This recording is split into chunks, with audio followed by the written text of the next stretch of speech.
In your relationships, are you self-centered? Do you demand your rights or sacrifice things you want? Your answers say plenty about your commitment to loving someone else. John Macarthur will help you love the way you should. Next on Grace to You.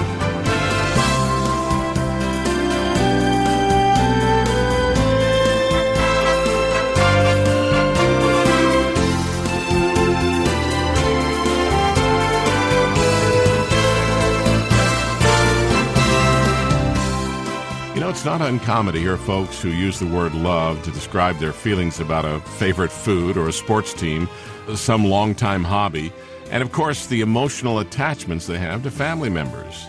And while we understand using the word love in those ways, the truth about love is that it is not about the things you enjoy. So what is it about? To get a clear picture of what love looks like, and to grab hold of some practical ways that you can show love to friends, family, coworkers, and neighbors, stay tuned for today's Grace to You. John Macarthur will continue his study on the greatest of these. And now, with that lesson, we'll be looking at what's often called the Bible's love chapter. So get your copy of the Scripture ready as John Macarthur directs you to that passage. The 13th chapter of 1 Corinthians is a portrait of love, and it comes out as a portrait of Jesus Christ because He is love. And I thought about the fact that here is a portrait of Christ, and the one thing that Jesus Christ wants is to have His church be a whole lot of reprints. He would like to reproduce His portrait in us. And so as we are looking at chapter 13, particularly verses 4 to 7, which discusses the qualities of love. And as we are seeing in it the portrait of Christ, He is looking back at us to see if that portrait is in fact reprinted and reproduced in us. Now what he's doing here, the Apostle Paul is pointing out to the Corinthians what love is. A love that is superior to eloquence, to spiritual insight, to knowledge, to faith, to charity, to martyrdom. Love which suffers long and is kind. Love that is the only power in the world that can save us from the stupid swagger of boastfulness and indulging in the sneers of envy. Love never begrudges, says Paul, and love never shows off. And sixthly, let's go to another one. Love doesn't behave rudely. Love doesn't behave rudely. This is such a practical thing. The verb here means to behave in an unbecoming manner. Poor manners, rudeness. You say, well, that seems like a simple little deal. You mean that's all tied up with agape, the great concept of divine love? Yes. Listen, poor manners and rudeness is saying this.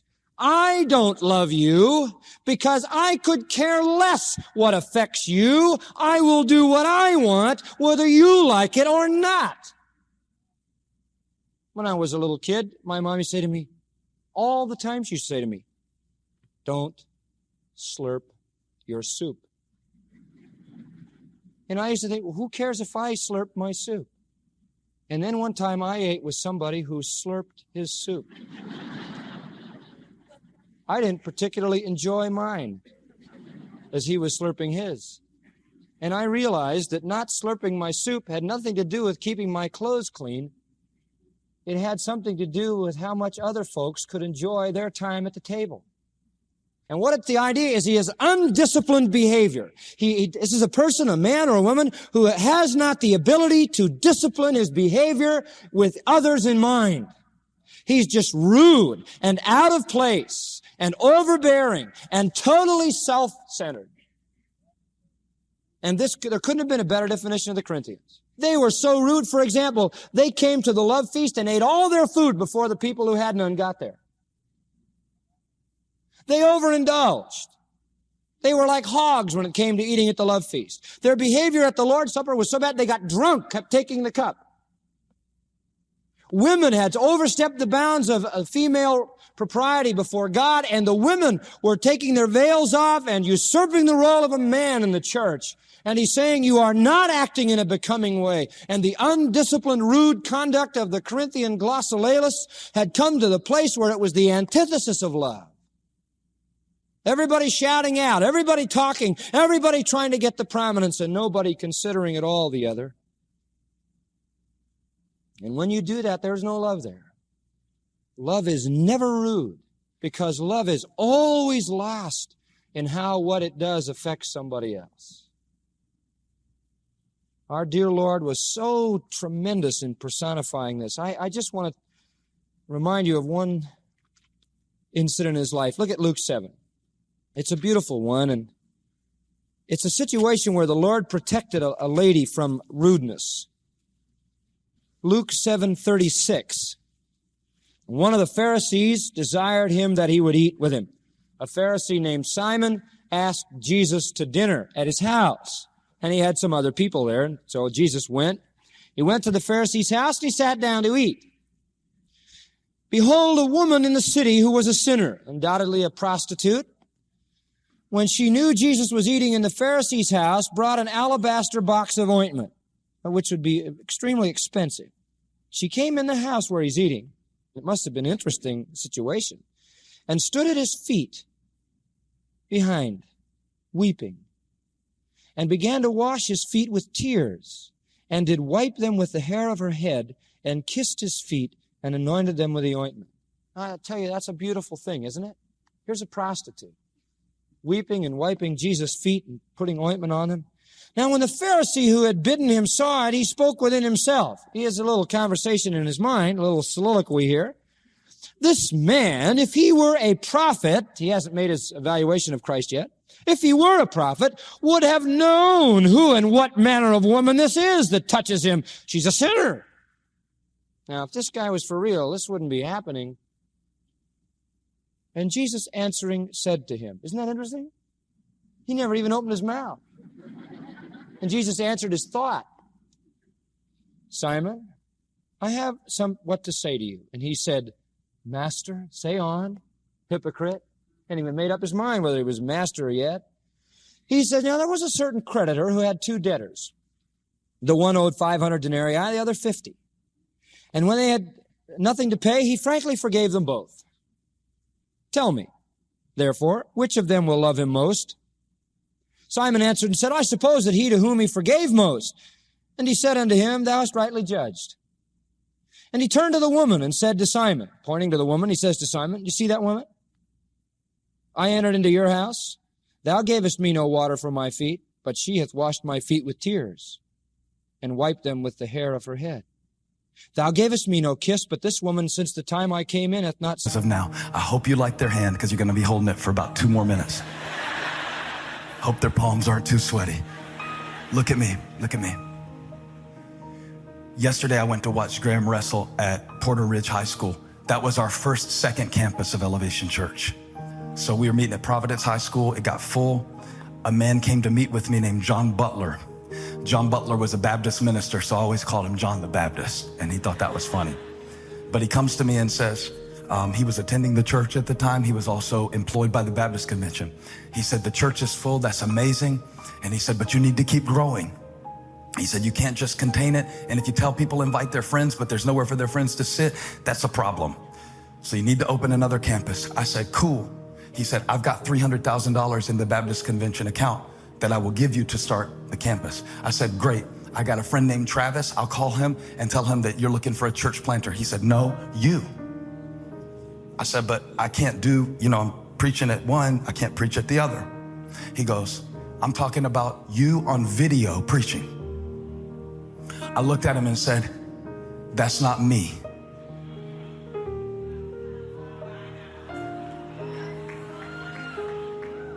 Elevation Matthews, Elevation Uptown, Elevation Blakeney, Elevation Riverwalk, Elevation University City, Elevation Gaston, Elevation Toronto, Elevation Concord, Elevation Lake Norman, Raleigh, Roanoke, Melbourne, Elevation Winston-Salem, Elevation Asheville, Elevation Morrisville, Columbia, Greenville, Durham, Orlando, Valentine, Efam, Argentina, Seattle, Arizona.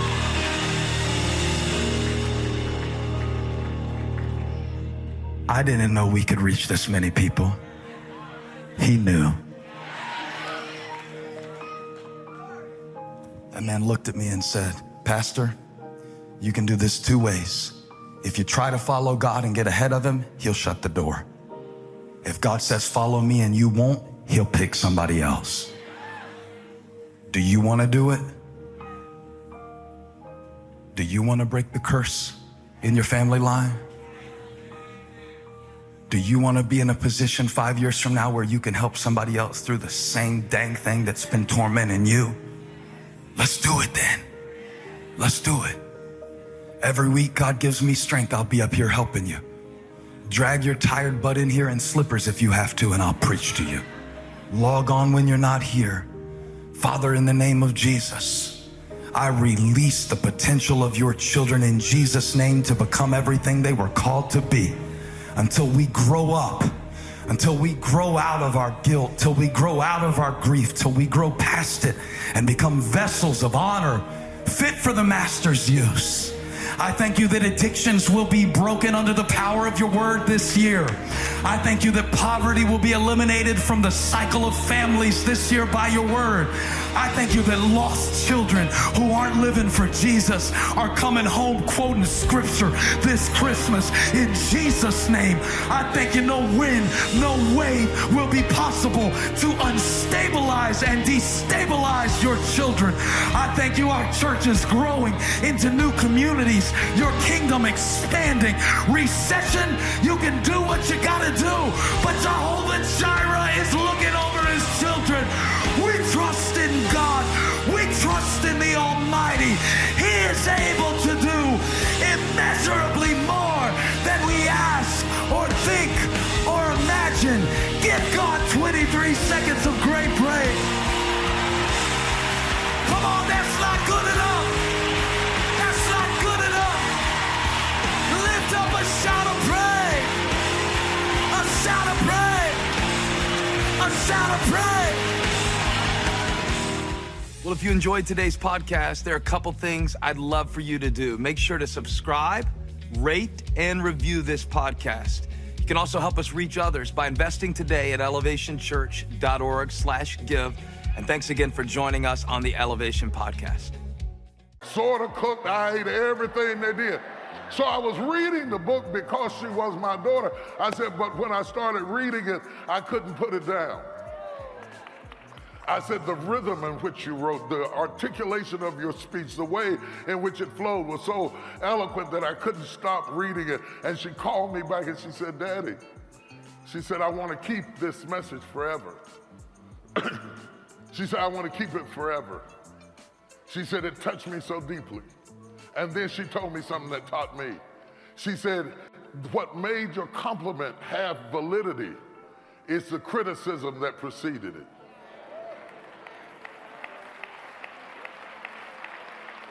She said, I couldn't trust what you said to be good if I didn't know that you had the courage to tell me when I'm bad. And so y'all don't hear what I'm saying to you. So it's important that you understand that discipline in the life of a child gives them the feeling of being loved, of being safe, of being secure, and being able to trust you. Everything I do is not good. You'll never get better with people always applauding you. Who needs a coach that just compliments you, tells you how good you are, how wonderful you are? And boys sit around, they get to talking, one by one they start telling stories. One of them sitting up looking at me now, I ain't gonna point him out in the crowd, but he said I embarrassed him on national TV and told him what he did was stupid. It was stupid. He was so mad at me, he got a picture of him looking at me later like he was gonna jump on me. He said, look at the way I'm looking at you, like I'm gonna jump on you. I said, look at the way I'm looking back at you, like I wish.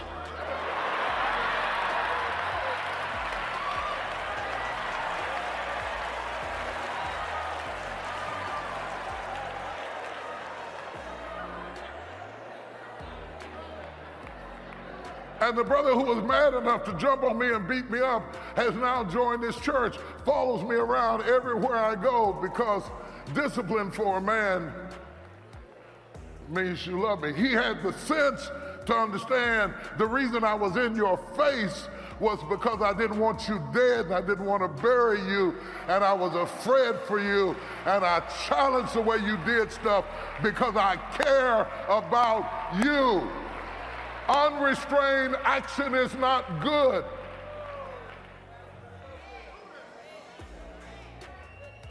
Are you hearing what I'm saying? Are you hearing what I'm saying? Dr. Campbell, a well-known clinical psychologist, did an article in the Huffington Post, and she listed about 8 traits of children who have been disciplined. And I'm going to give you those 8 things really quick that shows you what discipline in the life of a child does. Number 1, it gives them self-control and maturity. Emotional maturity is the ability to delay gratification. Emotional maturity is the ability to delay gratification. It teaches you how to wait, that you don't get everything when you want it. It gives you a strategy and a structure. This means that the parenting has taught them to keep commitments even when they are no longer new or exciting. Disciplined children can commit to doing what is right even when they don't feel like it. Number 2 is empathy. It gives them empathy. Disciplined children are able to put themselves in the shoes of someone else's emotional experience, which allows them to develop understanding and genuine care. This enables them to help someone from a place of purity rather than helping someone to meet their own agenda. Oh, wait on me. I'm going to step on your toe before it's over. The reason we got all of these people running around here, playing on all these systems, is that they had no discipline.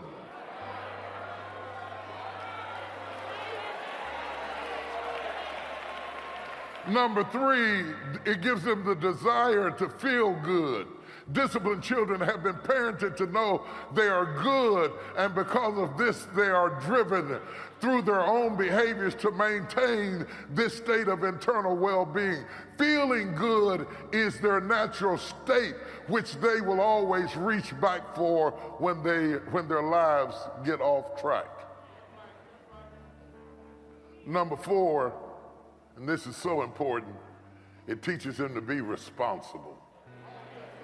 Children who have been disciplined are motivated from within to help around the house, school, and in the world at large because they see the value in contributing to the whole rather than just thinking about their own needs. When you have discipline, you want to contribute. You want to be an asset. You don't want to be a liability. Number 5, children who have been disciplined are more apt to love themselves. Children who are disciplined have an internal sense of confidence. In other words, confidence is derived from within and not just from performance or outside validation. You don't have to have 1,000 likes to like yourself. They have been loved correctly, which makes them see themselves as lovable, worthy of being loved, worthy of being honored, because they've been disciplined. You would think the more you babied them, the more they feel love. But the truth is, the more you discipline and set boundaries, the more they see themselves as lovable and worth being loved. Number 6 is accountable.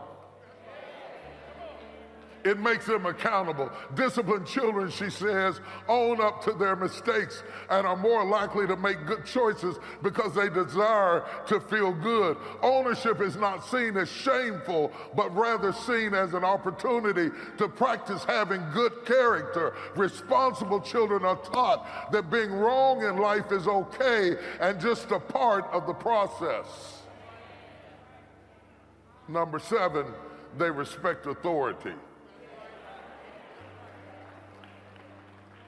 So they're not going to be all up in the police officer's face. They're not going to cuss out the school teacher. Because their first encounter with discipline was at home. He gave them structure. He gave them order. He gave them boundaries. They learned stuff. I know it's old school. I'm dating myself. But they learned things like yes, sir, and no, sir, and yes, ma'am, and no, ma'am, and may I have another cookie, please. Number 8, Children who have been disciplined are happy. They tend to be more happy people.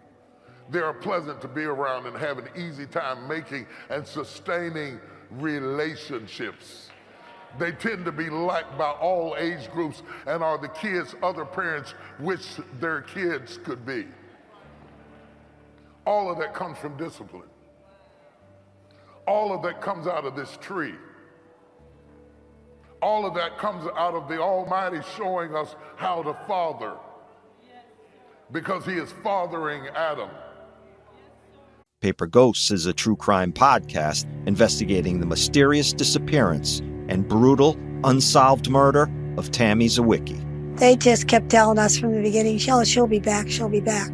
We had no clue where she was. Didn't know where to begin looking. Tammy's story shocked the nation. The deeper I searched, the more troubling things I found. The best lead, the best evidence, the best witness was blown off. Listen to Paper Ghosts on the iHeartRadio app, Apple Podcasts, or wherever you get your favorite shows. Have you ever watched The Exorcist and wondered, are demons real? Well, we interviewed a leading exorcist to find out, and the truth was shocking. Tell me who you are. The one you won't get out. The one you can't. Levitations, vomiting, spitting at the priest with an uncanny marksmanship. That has not been a movie for me. Listen to The Exorcist Files on the iHeartRadio app, Apple Podcasts, or wherever you get your podcasts. I'm Jason Alexander. And I'm Peter Tobin. And we know you've been pining for a brand new podcast hosted by a beloved television icon. And a largely unknown talk radio host. Yeah. I wrote that. Pine no more, because we're the hosts of Really No Really, the funny, informative show that seeks the answers to things that make us say, real? No, really? You'll laugh, you'll learn. And we'll get paid. That's Really No Really with Jason Alexander and Peter Tilden on the iHeartRadio app, on Apple Podcasts, or where you get your podcasts. And anybody who uses the word pining, let me know, because I don't think anybody's used that since the Middle Ages. Very common word. Okay, so we really love the Grammys. It was the 50th anniversary hip-hop tribute, and Questlove did a fantastic job producing it. There were also reports that Quest said Will Smith was supposed to, I thought about Will Smith was supposed to perform at the tribute, but couldn't make it due to his filming schedule for Bad Boy 4. Okay, Bad Boys 4. All right, okay. Is that what it was? Okay.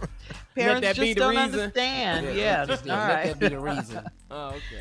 All right. So here's a question for you guys. Let's do a roundtable discussion with this one. If you could produce part 2 of the 50th anniversary tribute, who would you include? All right, Junior. Who would you include? Oh man, Outkast. Oh, for sure. Outkast. Got it. You know, I would also. Big Boy was there.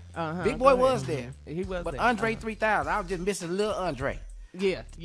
And then I'd probably have like a Snoop and Eminem. I just remember that dog. I just remember them. And man, I mean, Dre, you can't have no hip hop without Dre. I was at Prairie View the whole time when the Chronic dropped. I got to have Dre. Tommy.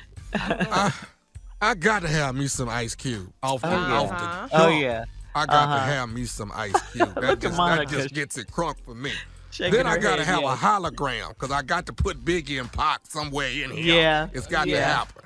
Well, then it'll just be you in there. Go ahead. Oh, we're going to clear the room, but it's going to be all right, okay?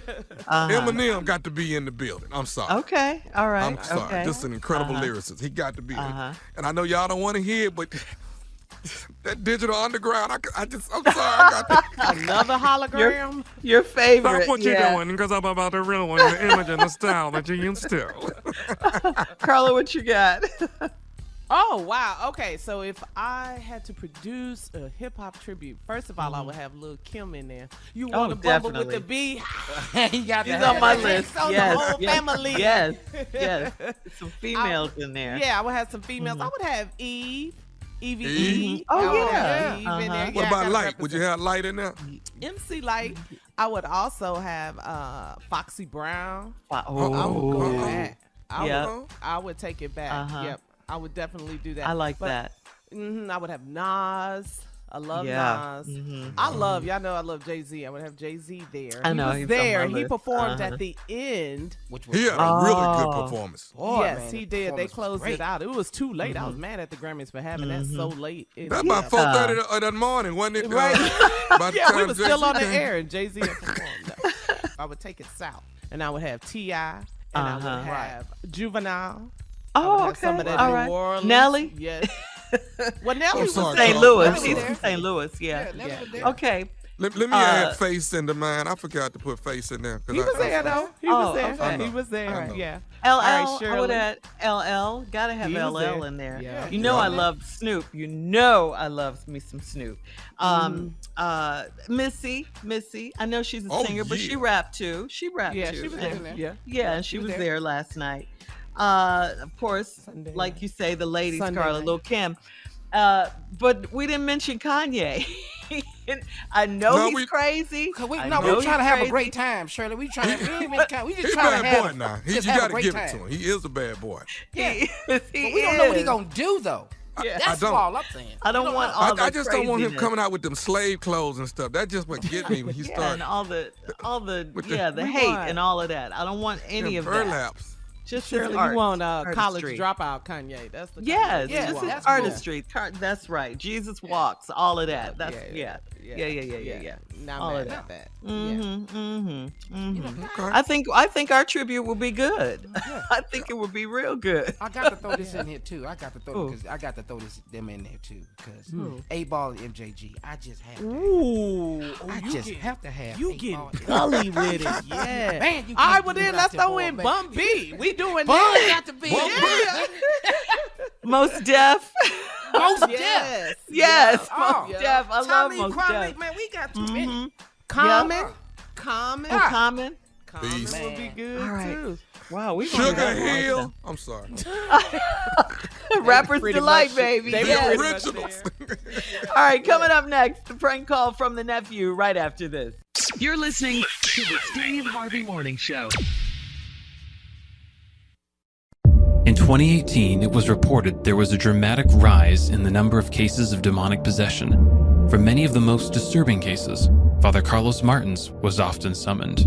I have seen things, very evil things. I order you to go in the name of Christ. I'm not leaving. We've been together too long. He needs me. Listen to The Exorcist Files on the iHeartRadio app, Apple Podcasts, or wherever you get your podcasts. Paper Ghosts is a true crime podcast investigating the mysterious disappearance and brutal, unsolved murder of Tammy Zawicki.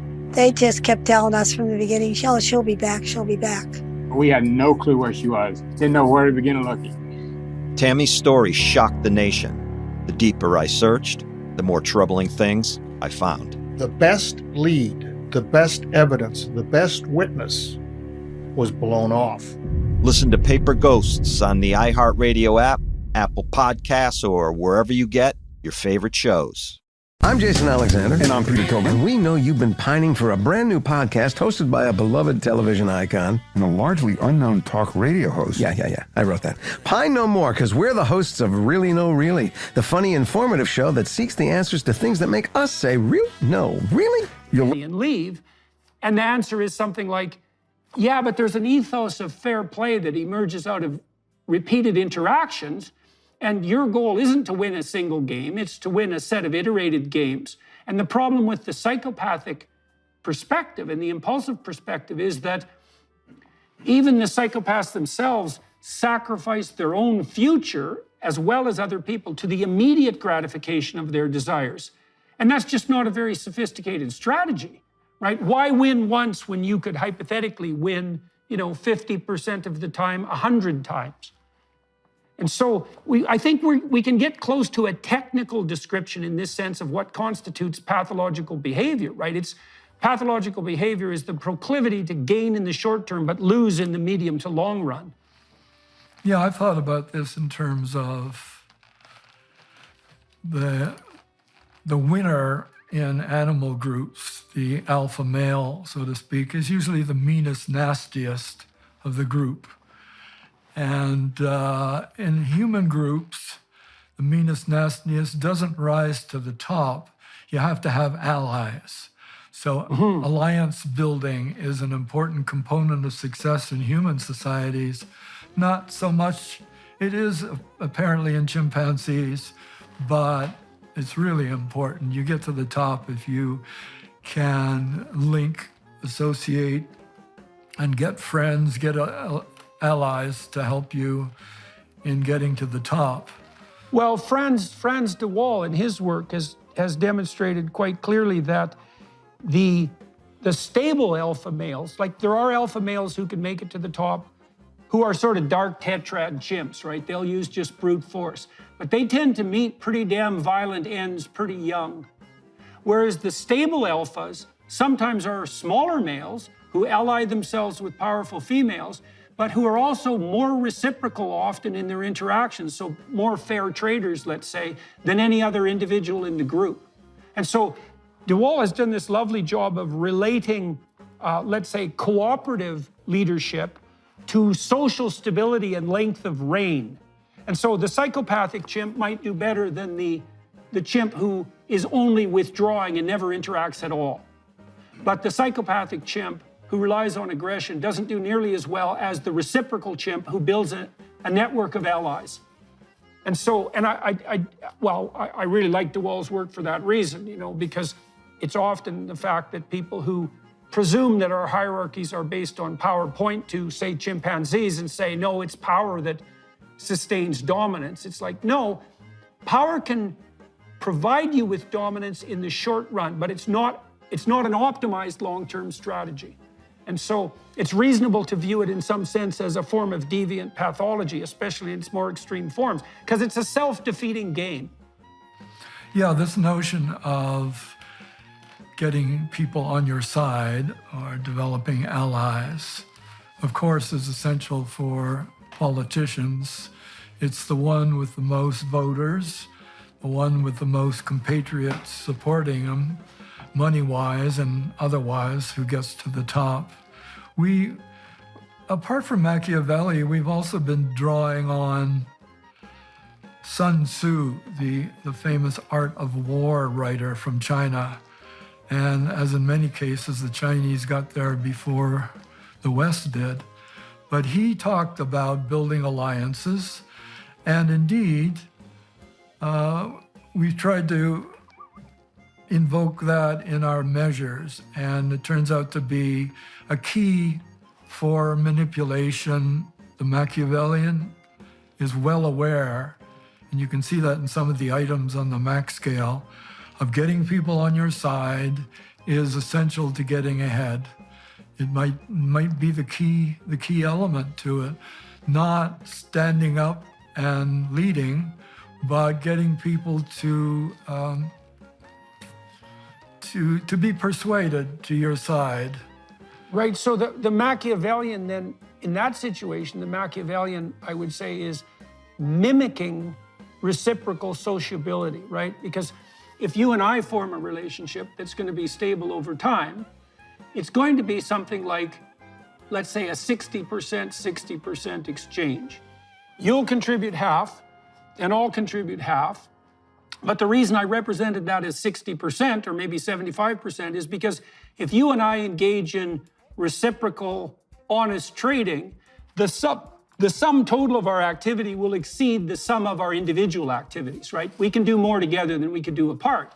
And so there's all sorts of sense to be made for the establishment of these honest, durable, and reciprocal relationships. But what that also means is that if most people establish those, then people who only act as if they're establishing them can capitalize on that. Just like the narcissists and the psychopaths, with their false confidence, can mimic competence and fool. Well, there's good literature evidence, for example, that the dark tetrad types, broadly speaking, are particularly good if they're male at fooling young women.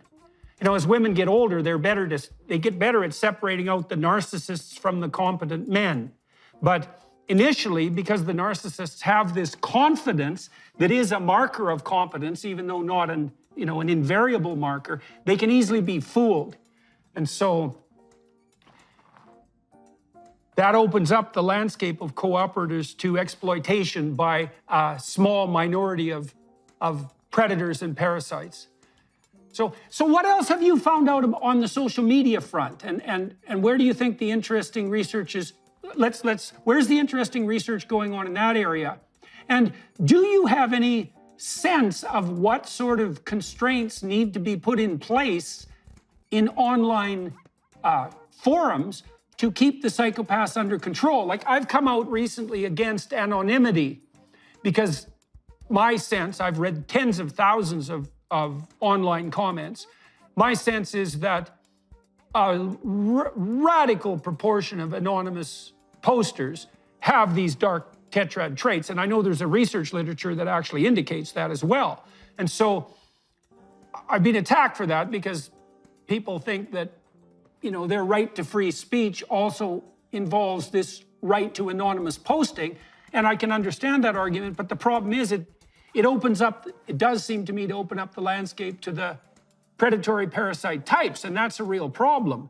So have you thought about, what have you seen that you regard as a credible deterrence, if any, on the virtual side to the dominance and proliferation of dark tetrad behavior? No solutions have come to mind. It seems out of control when you go to a website and ask for comments, which is really trying to get feedback to whatever is on your site. It's you know what? I could drive to visit my mom and dad, call up one of my parents and just spend time with them on the phone. Well, that's fine. I know that that's probably what they would appreciate the most, would actually help them the most. But I'd rather do something else. So I'll do this other thing and say that we'll call it good. And again, we do that with our spiritual lives. We do that when it comes to taking care of family, taking care of each other. We always have ability to substitute something we're not actually called to do instead of the thing we're actually called to do. And so Jesus is pointing that out and indicting all of us when we are tempted to do that. Now, moving on, here is the story again in chapter 7 about the Syrophoenician woman's faith, which can be troubling to a lot of us, because here is Jesus, who not only, she has this woman, Syrophoenician, right? So Syrophoenician simply means that, not simply means, she's from the region of Tyre, and she's a Greek, so she's not a Jew, and but she's from the same region of Jesus as Jesus. So this is simply she belongs to a different religion, and she's not necessarily of the same bloodline as the Jewish people. But it's not necessarily it's not a matter of her being a woman. It's not a matter of her being a foreigner. It's a matter of her not being Jewish. And this is the big key, because it seems like, my gosh, Jesus is not necessarily the kindest to her, apparently at least. Because why? She has a daughter who is possessed by a demon, and she says, "The demon from my daughter." And Jesus says to her, "Let the children be fed first, for it's not right to take the children's bread and throw it to the dogs." Now, you can say, wait, did he just call her a dog? And in some ways you'd say, yes, but also no, because in our translation, it just says dogs. And we recognize that dogs could be a really big insult, or dogs could be a descriptor. What I mean by descriptor is, he doesn't say you are a dog. What he says is, it is not right to take the children's bread and throw it to the dogs. Dogs, in this case, is actually a Greek word that means puppies, or means like the pets. It's a word for pets, beloved pets, in fact. And he's saying, when it comes to who gets fed in the household, we have pets and we love them. We have children and we love them more. And so who gets the food first? Well, if it's between the children and the pets, the children get fed first. And so he's not insulting her as much as he's describing what he's about to do. Because why? Jesus came to save the Jews first. And this has to be the case. It's not the Jews exclusively. And that is absolutely clear, abundantly clear from the way Jesus speaks and the way Jesus acts. He regularly goes out to those who are outside the community of the Jews, but he also emphasizes so clearly that salvation in John's Gospel, right, in chapter 4, is from the Jews. But salvation for the whole world through the Jews, right? Salvation for the whole world, for everyone, including the Syrophoenician woman and her daughter. But it's actually going to come from the fulfillment of everything we've been reading, everything that the Jewish people have been living in the Old Covenant, in the Old Testament. And so he doesn't say, I didn't come for you. He says, listen, first for the Jews and then you. And what's so good is that the woman, even though Jesus basically essentially sounds like he's saying no, she persists, and she persists in humility. It's amazing. She says, yes, she agrees. Like, yeah, I get it. We're not the children of the household, but I know something about you. I know that you come from God, and I know something about God because of you Jewish people, and that is that God has a love for all those who belong to him.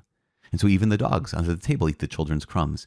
And Jesus is just so, I mean, this is the contest between humility and entitlement. She doesn't come to Jesus with any sense of entitlement. She doesn't say, I deserve to be fed. My child deserves to be healed. She simply says, I know you can. Please, will you? And he says, I came for the Jews first. Yes, I know, but I trust that you have enough left over. I trust that in your goodness, you will let that abundance overflow. Give us some of the overflow. And it's so, so powerful because her humility it moves us, because we have to realize most of us listening to these scriptures aren't Jews by birth. We're not Jews by our history or by our pedigree. We're Gentiles. We're her. And that's how we approach God too.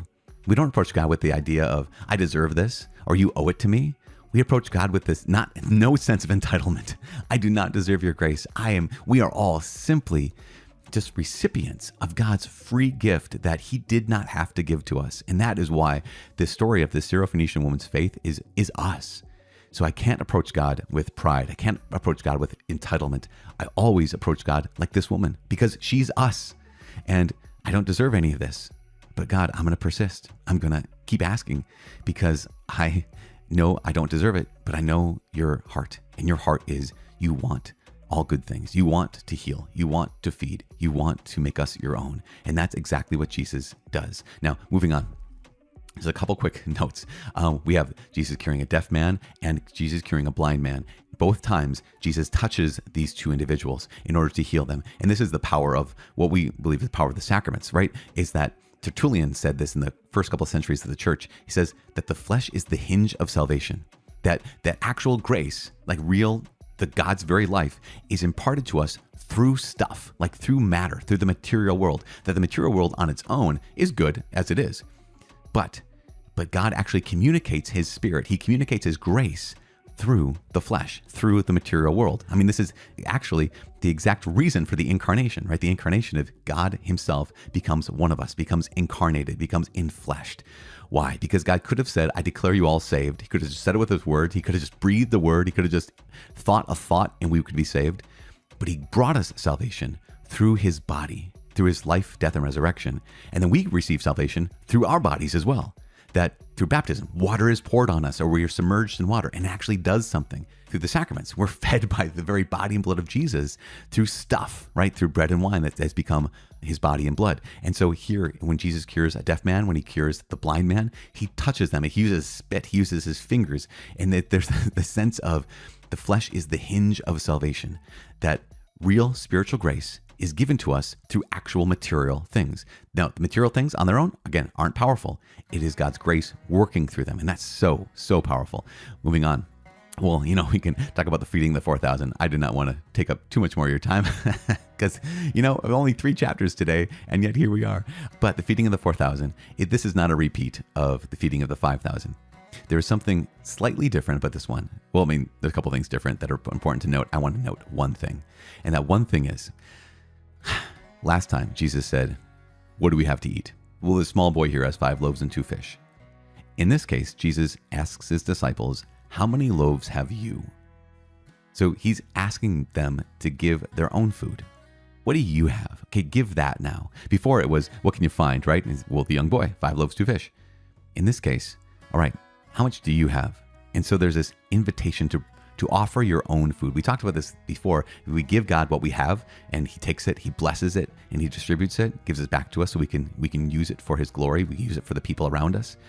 But in this case, it's even more personal. It is your own food. And he reminds them of this. And this is the thing, the disciples and ourselves, we forget so quickly. They forget, we forget so quickly. And Jesus even says, you don't understand. He said, what about the 5 loaves for the 5,000? How many baskets full? What about 7 loaves to the 4,000? How many baskets for? And he's like, you don't yet understand? Are your hearts hardened? Do you not? Anywhere books are available. I hope some of your listeners read it and react to it the way you and Tony have, that would be wonderful for me. I'd love to know that. Well, I have to tell yourself and also just our listeners, Tony and I, we selected it as our book for our holiday gift. And it's, yes, and we're sharing it for all of our gift for all of our friends and family. And those of you listening who decide to download or pick up a copy, it's truly one of the most extraordinary books I've ever read. I really pray that I've conveyed that. And my hope and prayer is that your experience reading it and your life will be as blessed as mine experiencing and our families has been. Just every single page was cherished, Stephen, and I can't thank you enough. And thank you for this time, for your reading as well, and for writing just such a masterpiece. Well, it's truly my pleasure, and I'm grateful for the invitation, Sage. The Tony Robbins Podcast is directed by Tony Robbins and produced by the Tony Robbins editorial team, with audio editing and sound design by Jeremy Enns. Today's host was Sage Robbins, and our featured guest was Stephen Mitchell, speaking about his most recent book, Joseph and the Way of Forgiveness. You can find out more about Stephen and his extensive body of work at www.stephenmitchellbooks.com. Copyright Robbins Research International.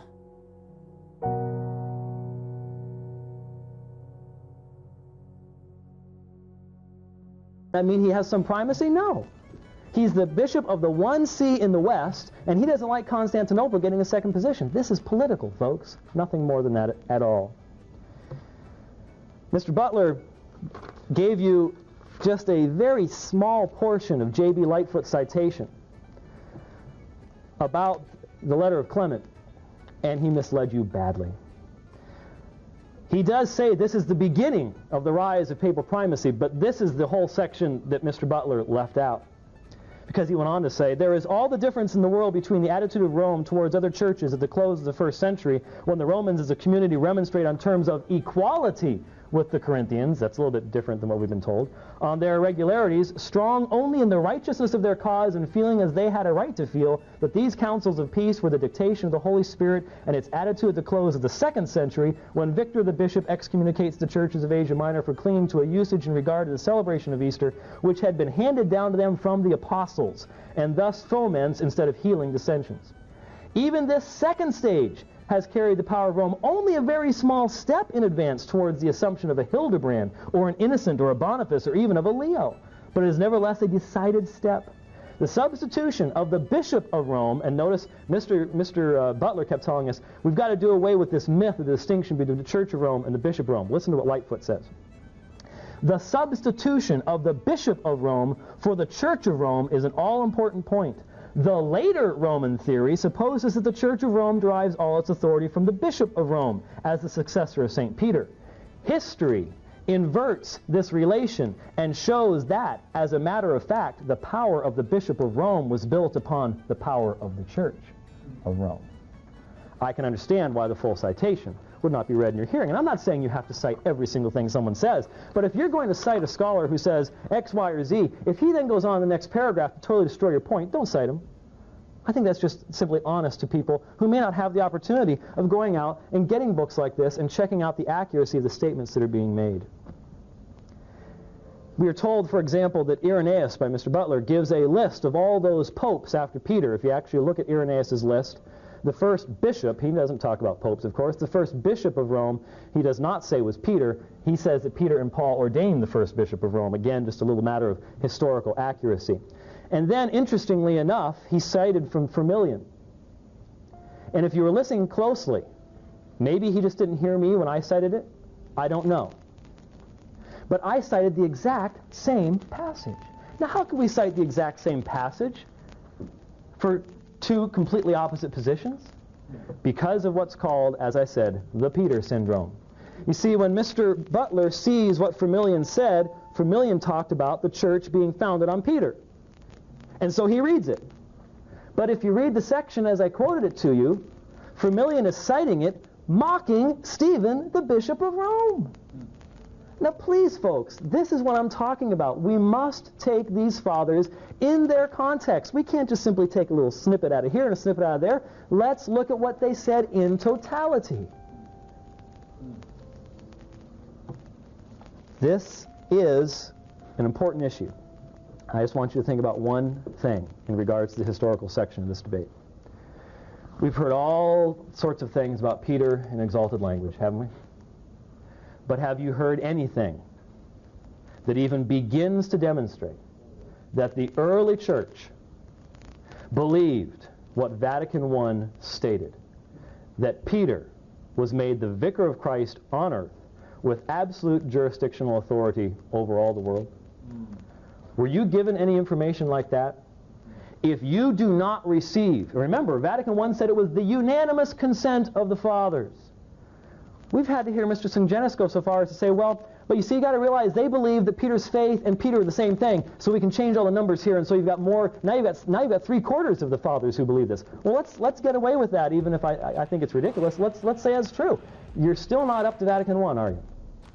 Vatican I said unanimous. It's not the case, and yet Rome uses the anathema upon us for standing on the truth of history. Think about that. God bless.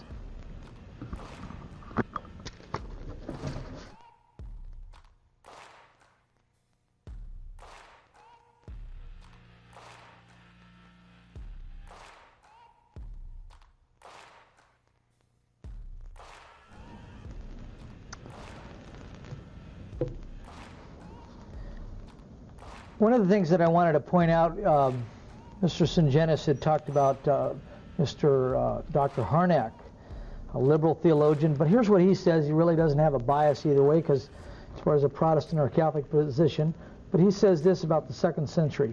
Now, it is a probability that the transformation of Christianity into an organized Catholic Church, which was simply the adaptation of the gospel to the then existing empire, came about under the guidance of the Metropolitan Church, the Church of Rome, and that Roman and Catholic had therefore a special relationship from the beginning.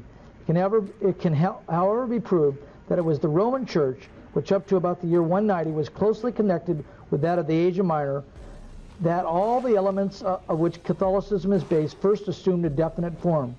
From these considerations, we can scarcely doubt that the fundamental apostolic institution, the laws of Catholicism, were framed in that city, that in other respects imposed its authority on the whole earth, that it was the center from which they spread, because the world had become accustomed to receive law and justice from Rome. Again, after the exposition of the arguments, all these causes combined to convert the Christian communities into a real confederation under the primacy of the Roman Church. Mr. White had said that there is no papal jurisdiction in the East. This is the Bishop of Rome intervening. Peter, the successor of St. Athanasius of the Alexandrian See in the year 370, was thrust out of the Arian party. Pope Damasus, armed with letters which claimed the power of restoring him, restores him to his see. Why does he have the power to do that? About the same time, Pope Damasus, writing to the Numidian bishops, commended them for the care in observing the ordinances of their forefathers and referring all doubtful matters to the head, so as to avoid all departure from the regulations of the Apostolic See. In the same letter, the Pope claimed to hold the chief helm of the Church. In another letter to the Oriental bishops, he claimed that the opinion of the Roman bishops ought to be sought before that of all others. In the year 386, Pope Circius, writing to the Bishop of Tarragona in Spain, claims the inheritance of Peter's government and lays down a rule which must be observed by all priests who do not wish to rent from the solid apostolic rock on which Christ constructed his universal church. He also calls this rock the head of the body. Pope Innocent, in the year 410, writing to the Bishop of Rouen, sends a book of rules to be communicated to his fellow bishops. It's on and on to the Bishop of Gubbio, condemning those who think that the custom of any other church than that of Rome should be followed. In the same letter, he asserts that no precedence prevails against what has been handed down to the Roman Church through Peter. To the Bishop of Carthage, he writes, asserting that the whole authority of the episcopate is derived from the Apostolic See, and claims that according to the